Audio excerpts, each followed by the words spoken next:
j'espère que vous avez encore un petit peu de force. On va essayer d'aller un peu vite et d'aborder le sujet en fait en 3 étapes. C'est-à-dire que l'un des constats que nous faisons chez Insignium et dans la ligne de service que j'anime en particulier, c'est celle qui fait que comment se fait-il que dans un secteur aussi organisé, aussi mûr en termes de compliance et de conformité que le secteur financier, on ait de telles défaillances et de tels niveaux de scandales et de sanctions.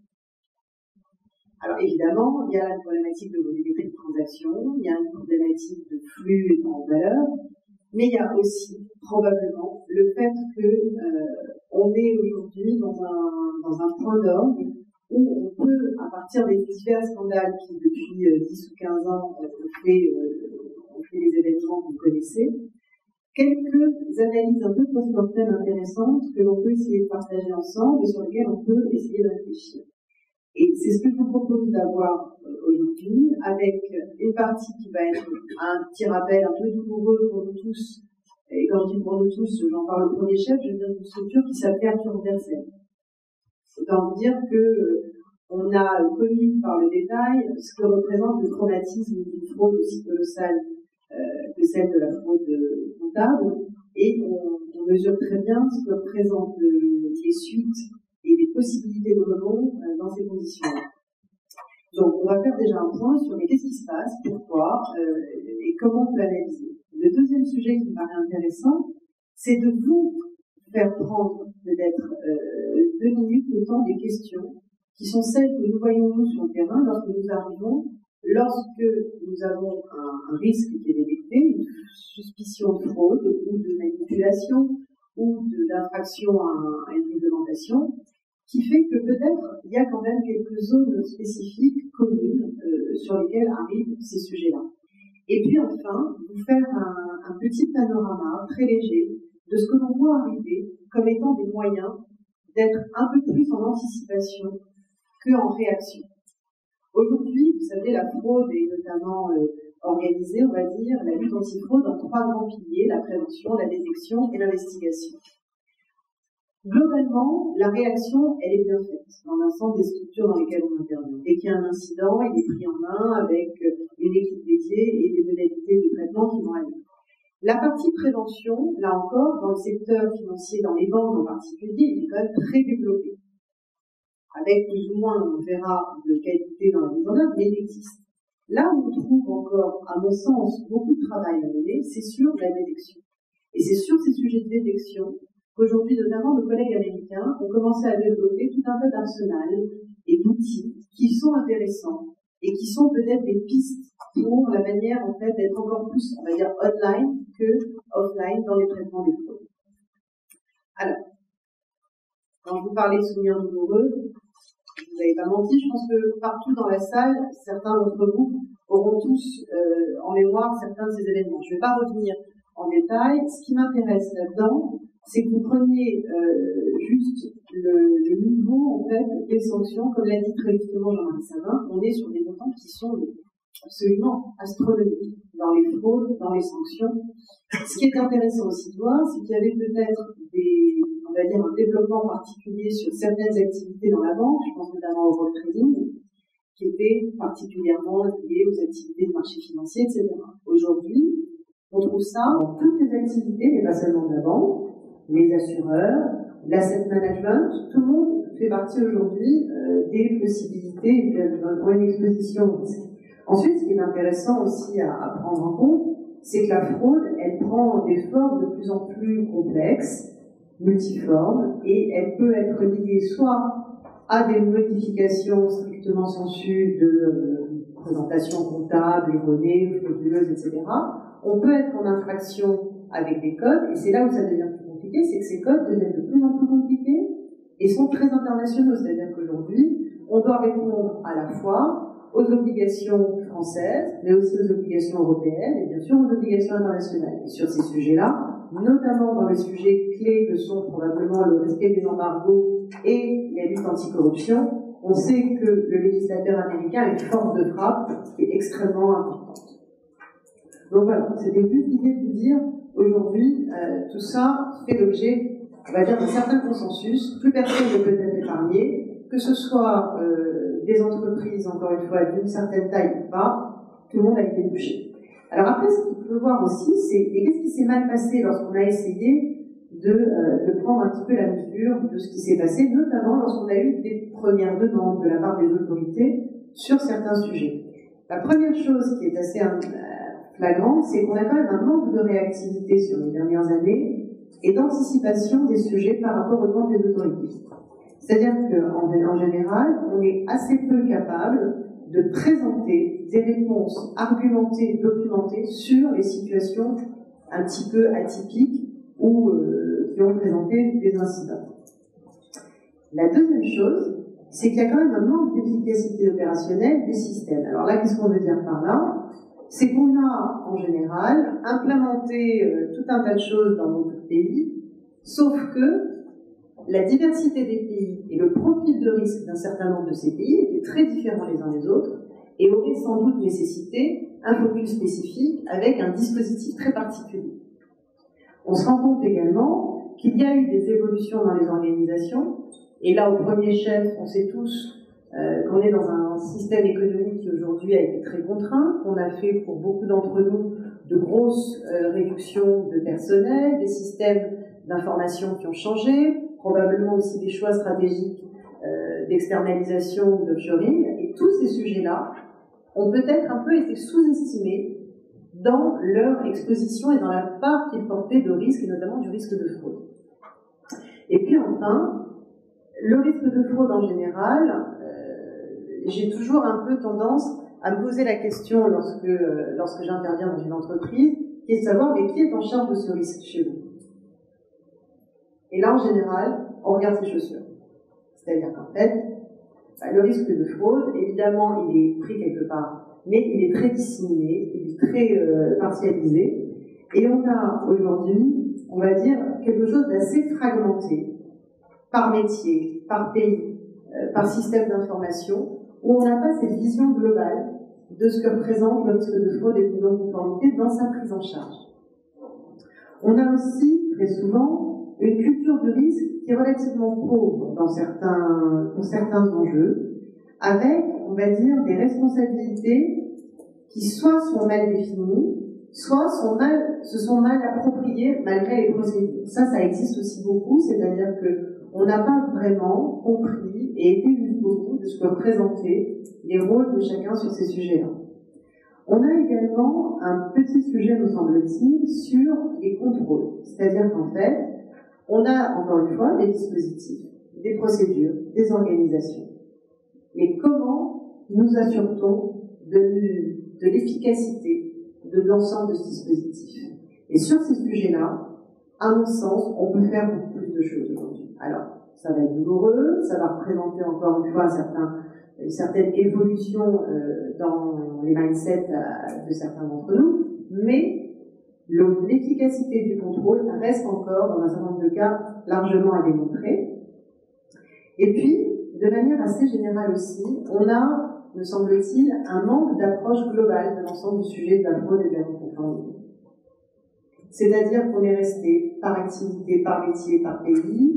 On a souvent des choses qui sont encore une fois en construction et qui ne sont pas achevées. On a évidemment, et c'est très fréquent, une perte d'historique quand même liée aux rotations des personnes sur chacun de ces sujets, qui fait qu'à la fin, si on essaye d'avoir, on va dire, le corpus global de l'approche antifraude des entreprises, ça représente quand même un travail titanesque à collecter pour, à la fin, une articulation qui reste à démontrer et sur lesquelles il y a souvent encore des trous dans la règle.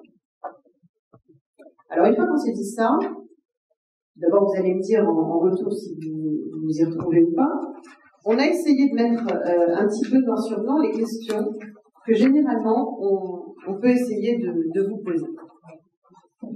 La première question, et c'est basé sur notre expérience, alors évidemment ça n'a pas vocation à être universel, c'est l'expérience EY sur ces sujets-là que je vous propose de partager. Donc premièrement, les systèmes de prévention. Est-ce que vous avez aujourd'hui une bonne idée, une bonne évaluation de la qualité de ces systèmes de prévention depuis les principes de sensibilisation, de formation, de procédure, etc., sur les sujets de risque et de corruption?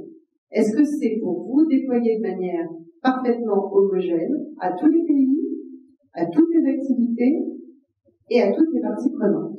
Et là-dessus, en fait, ce que nous voyons aussi, c'est que dans un certain nombre de cas, mais j'allais dire quasiment la majorité des cas, on a très souvent des cas de fraude dans des structures qui sont plus petites, plutôt un petit peu hors stratégie, un peu exotique, vous avez raison, et qui n'ont peut-être pas été impliquées comme elles l'auraient dû dans le reste du groupe, simplement parce qu'à l'époque, elles étaient peu contributives au chiffre d'affaires ou à la marge, et que quelque part, elles n'avaient pas été initialement identifiées comme importantes. Après, on va voir aussi qu'il y a d'autres sujets qui peuvent intervenir et qui font que, au contraire, on était plutôt en surperformance et que pour cette raison, on a pu aussi les laisser un petit peu de côté. Et on viendra aussi se poser la question de savoir est-ce que ça peut être un signal d'alerte ou pas. Ensuite, une des questions clés et qui a été largement reprise par mes prédécesseurs à cette table, c'était la notion de cartographie. Est-ce qu'on a une cartographie relativement claire et lisible, pas trop détaillée, suffisamment utilisable par tous, pour savoir comment adapter le dispositif? C'est-à-dire qu'encore une fois, tout le monde ne va pas être avec le même niveau d'exposition en fonction de son risque, j'allais dire géographique, de son risque d'activité et de son risque peut-être de client. C'est-à-dire qu'on a des risques qui s'additionnent en fonction et qui se combinent en fonction de chacun des parties prenantes. Et à partir de là, est-ce que l'on est en mesure de considérer que sur ce ensemble de ces activités, on serait, je pense là surtout aux personnes qui sont en charge des contrôles de niveau 2 ou 3, d'avoir une alerte si un événement atypique se produisait. Aujourd'hui, mon intime conviction, c'est que c'est là où probablement le bas blesse. C'est-à-dire que c'est sur les équipes qui, elles, ont les informations de manière très, encore une fois, éloignée probablement de l'opérationnel, qu'on est en manque d'informations qualifiées permettant une réaction. Et c'est peut-être là-dessus qu'on doit appuyer nos efforts et essayer de se concentrer. Et du coup, parmi les questions encore que l'on peut se poser, il y a aussi la question de l'évaluation des principes, des procédures d'investigation et de communication post-remédiation. Ce que nous voyons également dans nos différentes activités, c'est qu'il arrive assez étonnamment qu'au sein d'une même structure, mais pour des activités différentes, dans des pays différents, les mêmes causes produisent les mêmes effets. Et pour des raisons, on va dire, un petit peu de culture du secret, de non-volonté d'informer de ce qui s'est passé, etc., on n'est pas fait suffisamment le retour sur sur capitalisation d'expérience d'un incident grave. Et simplement ça, déjà, permettrait probablement d'avoir de meilleurs résultats. Et puis enfin, il y a un vrai sujet qui aujourd'hui est de plus en plus abordé, mais qui, à mon sens, a encore du travail à faire, c'est est-ce que dans les processus de due diligence, on intègre suffisamment les sujets de fraude et de conformité. C'est-à-dire que lorsque vous avez identifié une nouvelle cible, ou même un nouveau produit, ou une nouvelle activité sur laquelle vous souhaitez investir ou acquérir, etc., est-ce que aussi finement que l'on peut faire des due diligence financières et comptables, le niveau de risque porté par cette nouvelle activité, ce nouveau pays, ce nouveau métier, est pris en mesure pour peut-être choisir d'aller plus loin dans cette option de d'acquisition, mais avec le dispositif ad hoc. Et là-dessus, je pense qu'on a encore un peu de travail. Alors ensuite, si c'est... Je interviens là-dessus. C'est absolument fondamental. Quand on regarde le cas de RBS, quand ils ont acheté Benamro, quand on regarde le cas de JP Morgan, qui aurait acheté un certain nombre de banques d'investissement, on s'aperçoit qu'une grande partie des sanctions ou des causes de la déconfiture en RBS viennent de ce qu'ils ont acheté. Ils l'ont mal acheté. Alors c'est vrai que pour les banques américaines, ils n'imaginaient pas qu'il pouvait y avoir des sanctions de quelques milliards, etc., parce que le gouvernement américain leur avait demandé de racheter telle ou telle banque d'investissement. Mais il y a eu un problème, effectivement, de diligence. Alors c'est vrai que là, c'est des cas vraiment extrêmes, mais c'est important d'arriver à évaluer. Tout à l'heure, on parlait avec Lexia de vente ou de fermeture, hein, et quand ils vendent une partie de leur implantation à l'étranger, celui qui achète, celui qui vend, quelque part, la responsabilité sur le passé va être partagée. Enfin, je veux dire, elle fait partie du deal. Extrêmement compliqué. Hein. Donc voilà, donc effectivement, je réinsiste sur cette question de due diligence, parce que c'est vraiment stratégique et on sous-évalue assez facilement le risque opérationnel qu'il y a derrière l'opération.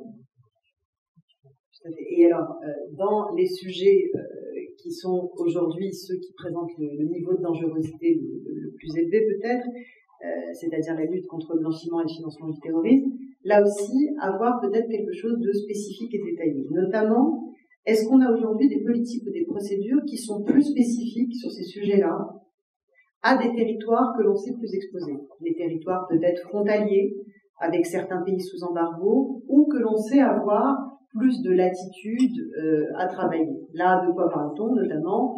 On a aujourd'hui de grosses activités en ce qui nous concerne notamment sur la revue des transactions réalisées depuis Chypre, Grèce, Turquie, évidemment.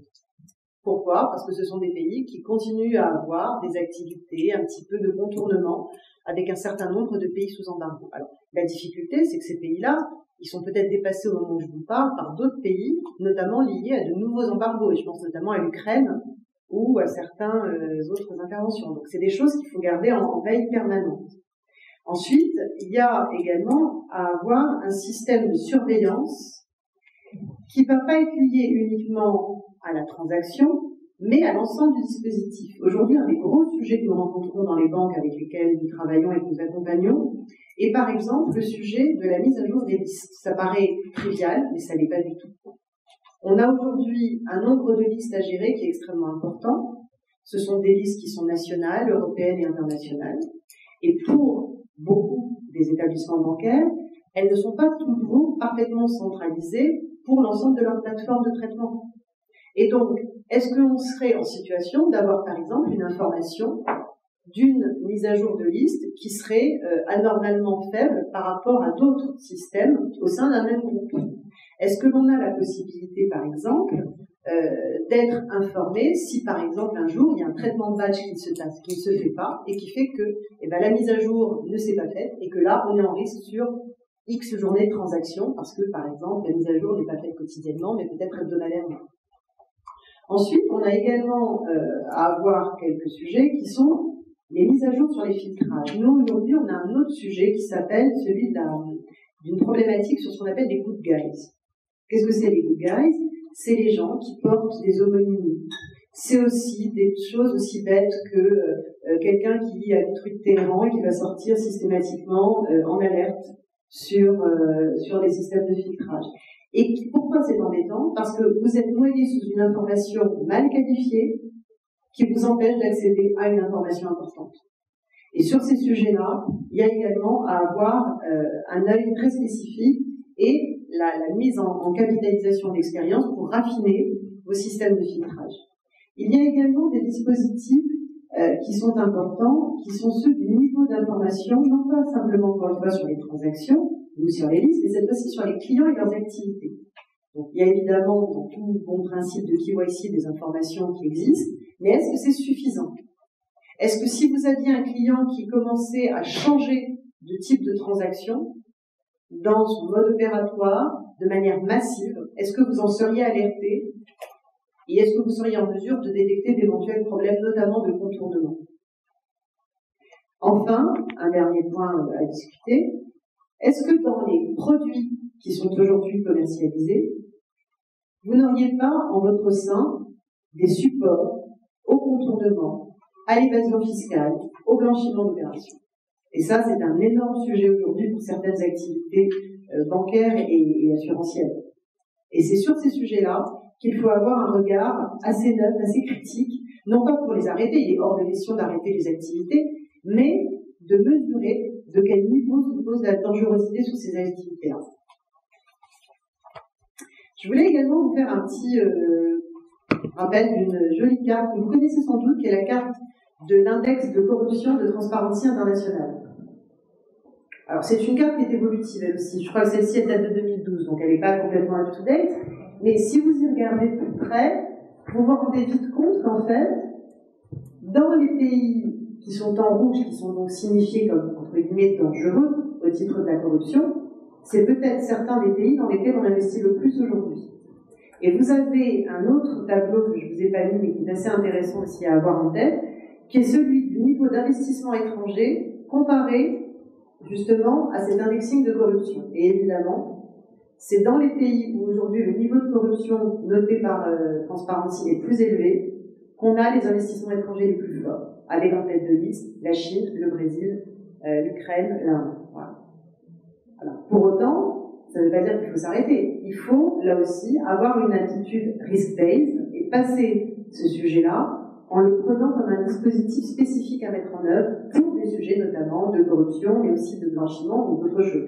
Donc là, vous avez un petit panneau de l'ensemble des possibilités à se poser en sujet, mais il y en a certainement d'autres. Mais c'était juste un petit rappel du fait que, quand bien même vous intervenez sur des pays qui aujourd'hui sont identifiés comme à risque, l'objectif n'est pas d'arrêter ce développement, mais il est de l'encadrer et de vous assurer que vous ne mettez pas en situation de ne pas savoir. Que vous le fassiez en connaissance de cause, c'est un choix. Mais que vous ignoriez ce risque, c'est là où ça devient un petit peu plus problématique. Et puis après, le choix du go-no-go, je ne sais pas si on l'a toujours tous dans notre escarcelle, mais voilà. En tout cas, le rôle qui est le nôtre, c'est d'être informé et ensuite de savoir si les mesures sont prises.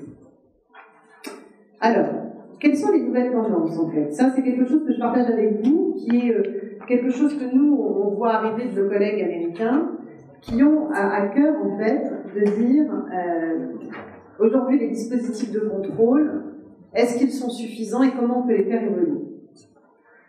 Là encore, et on l'a déjà dit à plusieurs reprises, les exigences réglementaires et parmi les settlements que l'on voit des organisations internationales et notamment de l'OFAC, c'est you should have known. Vous auriez dû le savoir. Donc comment fait-on pour savoir? Et c'est parmi les sujets que aujourd'hui on essaye d'avoir des dispositifs plus ciblés, des renforcements spécifiques de filtrage et on en revient à un sujet clé, l'intégration de ces dispositifs au système opérationnel par de la meilleure connaissance de qui fait quoi, la bonne compréhension des enjeux et de la dangerosité des sujets, mais aussi, et c'est probablement là où nous pouvons intervenir à notre niveau en tant que responsable de contrôle de niveau 2, avoir des outils qui vous mettent à disposition une information qualifiée. Et c'est sur cette information qualifiée qu'aujourd'hui, on voit apparaître des sujets qui paraissent intéressants, qui ne sont pas encore répandus aussi largement, parce qu'ils sont difficiles à mettre en œuvre, ils sont techniques, mais qui sont peut-être un des sujets qu'on verra le plus en plus se développer dans les prochaines années. Je vous ai mis quelques exemples. Voilà. Donc, parmi les exemples, en fait, que l'on a, quelle est la philosophie? C'est de se dire que vous disposez tous d'un certain nombre de requêtes ou d'indicateurs d'alerte, ce qu'on appelle les KRI, des indicateurs de risque, qui sont potentiellement porteurs d'informations, mais de signaux faibles. Et c'est la combinaison de ces signaux faibles qui peuvent nous permettre d'arriver à des scénarios de zone de risque. Et qu'une des réflexions qui semble aujourd'hui se présenter, sur lesquelles nous travaillons, c'est celle justement de ces combinaisons de facteurs qui, pris un par un, n'ont pas la même signification que lorsqu'ils sont combinés ensemble et qui mettent en évidence que quand vous avez une intervention, par exemple, de plus en plus importante sur des activités dans une banque établie en Turquie pour des clients qui jusqu'à présent intervenaient avec l'Ukraine et qui n'ont plus ces activités-là, est-ce que ça, vous êtes en mesure de le détecter? Et si on voulait le détecter, qu'est-ce qu'on pourrait avoir comme information? Et en fait, tout l'enjeu est de savoir si on dispose des requêtes, si on peut les combiner et si on peut en faire une sorte de dashboard intelligent pour les responsables de la conformité ou de la sécurité financière. Et aujourd'hui, c'est là-dessus que nous travaillons beaucoup à essayer d'organiser un petit peu les sujets là-dessus. Donc vous le voyez, en fait, il y a à la fois, par exemple, des informations de clients qui changent un petit peu d'activité, de transactions, qui prennent une autre forme, des alertes aussi sur un nombre de blocages de fonds ayant été arbitrés favorablement au bout d'un certain temps, il y a des sujets aussi de est-ce que j'utilise des bonnes listes ou pas, et puis être un peu en anticipation de tout ça, avec non seulement des listes qui sont mises à jour, mais aussi un peu plus de veille sur l'actualité et sur certaines modalités. Et c'est sur ces sujets aujourd'hui que, lorsqu'on combine le client, la géographie, la transaction, la volumétrie, on arrive à sortir quelque chose d'assez intéressant.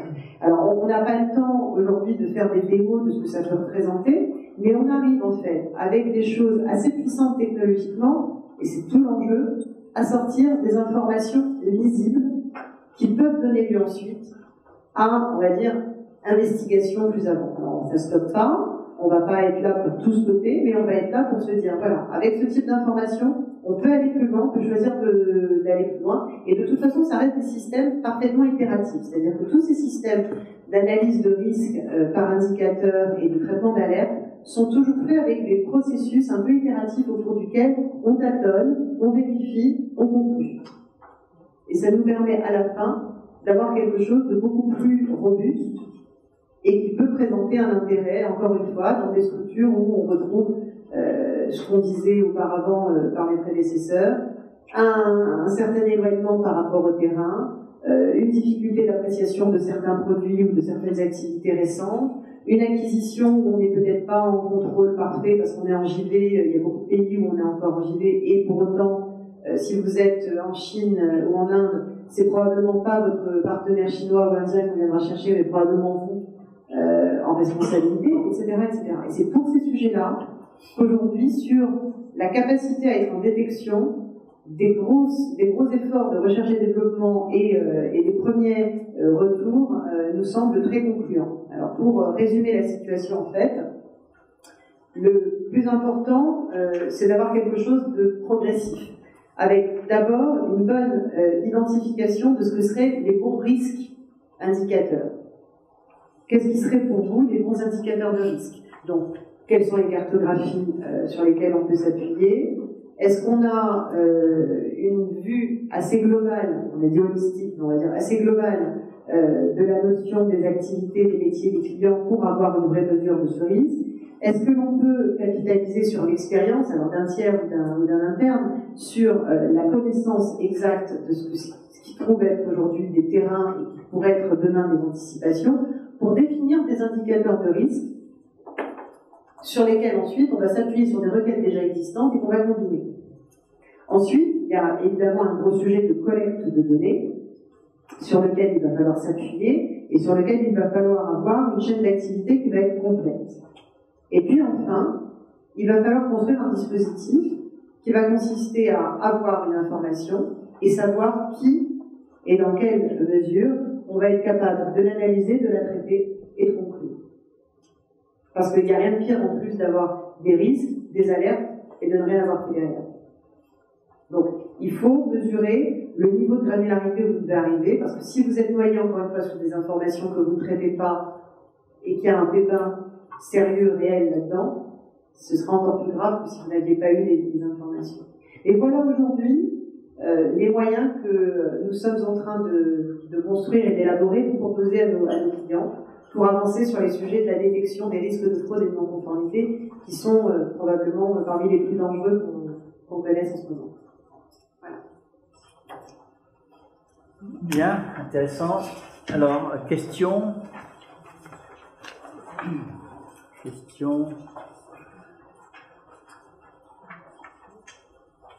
C'est exhaustif, alors je vois. Non, je pense qu'il est tard. Il est tard, mais enfin bon, on a une période de sandwich après. Hein, la tradition, c'est qu'après, on a des sandwichs où on peut continuer à poser des questions de manière bilatérale. Et je pense que la séance sandwich est aussi importante que la séance d'avant. Parce que ça permet de créer les relations et la cross-fertilisation. Pour conclure, on ne peut pas conclure, mais je pense que ces travaux sont absolument stratégiques. Il y a des gens qui ont dit que la guerre, enfin que l'ennemi c'était la finance. Ils disent plus ça aujourd'hui d'ailleurs. Hein, mais l'ennemi c'est le risque. Ça c'est effectivement, on a un ennemi commun qui est le risque. Et face à cet ennemi, comme dans toute guerre, il y a deux approches. Il y a le blindage et il y a l'armement. Alors le régulateur, lui, il a privilégié, comme on l'a fait dans les années avant la guerre de 14, il a privilégié le blindage. Et nous, on appelle ça la ligne Maginot. Et le blindage dans